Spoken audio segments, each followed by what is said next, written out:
പശുപ്പാറക്കവല Pasuppara 7-ാം number link റോഡിന്റെ fund മരവിപ്പിച്ച സർക്കാർ നടപടിക്കെതിരെ കോൺഗ്രസ് ധർണ സംഘടിപ്പിക്കുന്നു. പശുപ്പാറക്കവലയിൽ നാളെ രാവിലെയാണ് ധർണ സംഘടിപ്പിക്കുന്നത്. ധർണ DCC പ്രസിഡന്റ് CP മാത്യു ഉദ്ഘാടനം ചെയ്യും.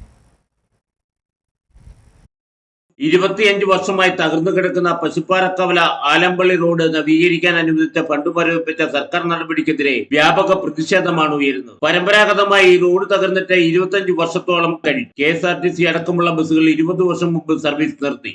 ടാക്സി വാഹനങ്ങൾ ഇതുവഴി വരാൻ മടിക്കുകയാണ്. വരുന്ന വാഹനങ്ങൾക്ക് ഇരട്ടി കൂലി നൽകണം. പലതവണ നാട്ടുകാർ പരാതിപ്പെടുകയും പ്രക്ഷോഭം നടത്തുകയും ചെയ്തു. ഒടുവിൽ നിയമസഭാ തെരഞ്ഞെടുപ്പ് മുന്നിൽ കണ്ട 2019-20 ES ബിജുമോൾ MLA 3 കോടി രൂപ റോഡിന് അനുവദിച്ചു. പല തടസ്സങ്ങളും പറഞ്ഞ് നിർമ്മാണം വൈകിച്ചു. തടസ്സങ്ങളെല്ലാം നീങ്ങി നിർമ്മാണം ആരംഭിക്കുന്ന ഘട്ടം എത്തിയപ്പോഴാണ് ഫണ്ട് മരവിപ്പിച്ചത്. ഈ സർക്കാർ നടപടിക്കെതിരെയും വാഴൂർ സോമൻ MLA നിഷേധാത്മക നടപടിക്കെതിരെയും സമരം ശക്തമാക്കുന്നതിന്റെ ഭാഗമായാണ് ധർണാ സമരം സംഘടിപ്പിച്ചിരിക്കുന്നത്.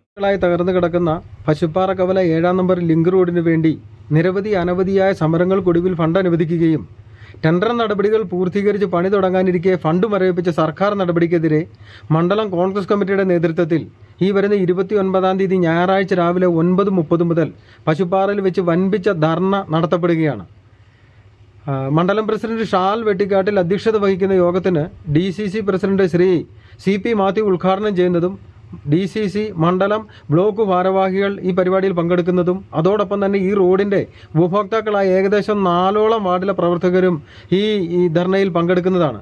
ധർണാ സമരം DCC പ്രസിഡന്റ് CP മാത്യു ഉദ്ഘാടനം ചെയ്യും. മണ്ഡലം പ്രസിഡന്റ് ഷാൽ വെട്ടിക്കാട്ടിൽ അധ്യക്ഷനാകും. DCC secretary advocate Cyriac Thomas മുഖ്യ പ്രഭാഷണം നടത്തും. ധർണയിൽ കോൺഗ്രസ് ജില്ലാ ബ്ലോക്ക് മണ്ഡലം ഭാരവാഹികൾ പങ്കെടുത്ത് സംസാരിക്കും. Idukki vision news Upputhara. ഇനി ലോ പ്രൈസിൽ ഹൈ റേഞ്ച് ഓണം. ഏറ്റവും പുതിയ കളക്ഷൻസ് ഏറ്റവും കുറഞ്ഞ വിലയിൽ ഹൈ റേഞ്ച് ഹോം അപ്ലയൻസസ്.